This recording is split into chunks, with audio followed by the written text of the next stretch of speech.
guys, how's it going? Welcome back. So I'm going to show you today how to do a factory reset on your Digitech Trio Band Creator pedal.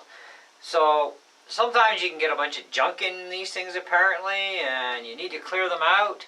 And doing a factory reset, it's pretty simple to do.